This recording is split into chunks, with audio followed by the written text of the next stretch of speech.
Hello, boys and girls, and welcome back to Miss McD Reads to Me.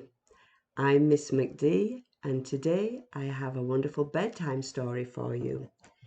Today we will be reading Good Night Owl, written by Greg Pizzoli. So, is everyone sitting comfortably? Yes? All right then, let's begin.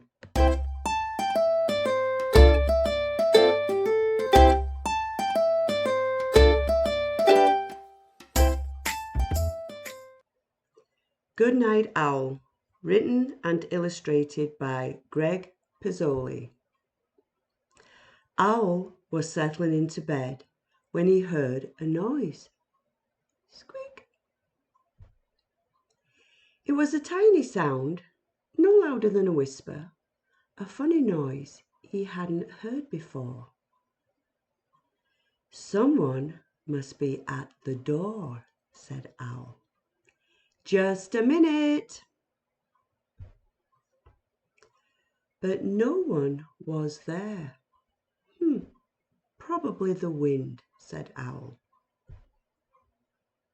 And he lay down in bed and said to himself, Good night, Owl. Squeak! Then he heard the noise again. It's coming from the cupboard, said Owl. So he went to take a look.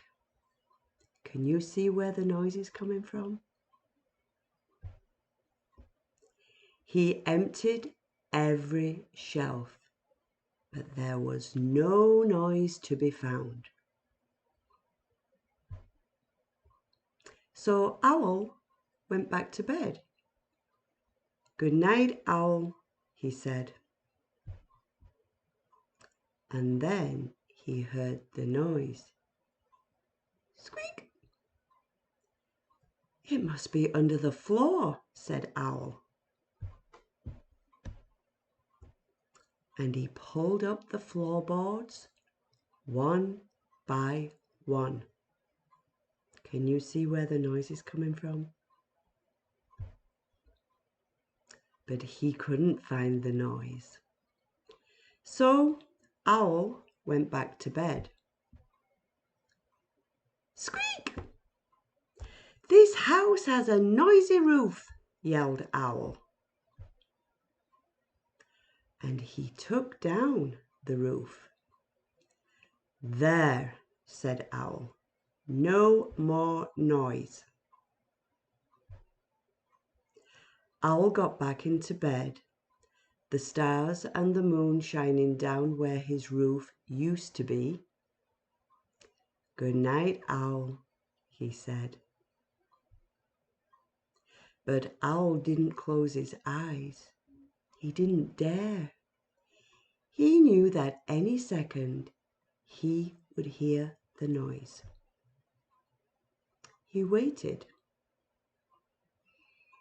and waited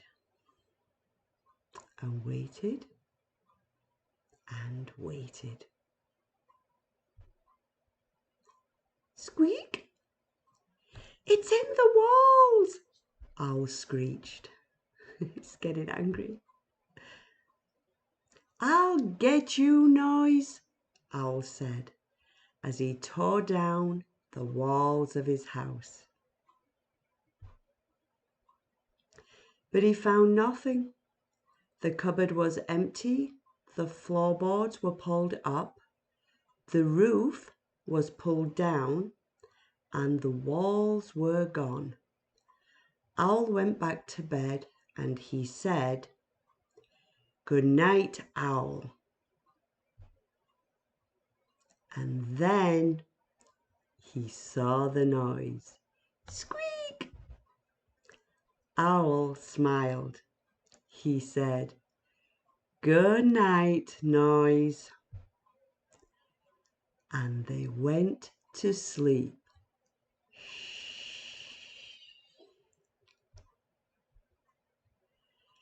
I hope you enjoyed this bedtime story, boys and girls. And if you go back and look through the pages, you will see where the noise is hidden in every single page. See if you can find him. So I'm Miss McD, and until next time on Miss McD Reads to Me, remember, keep reading.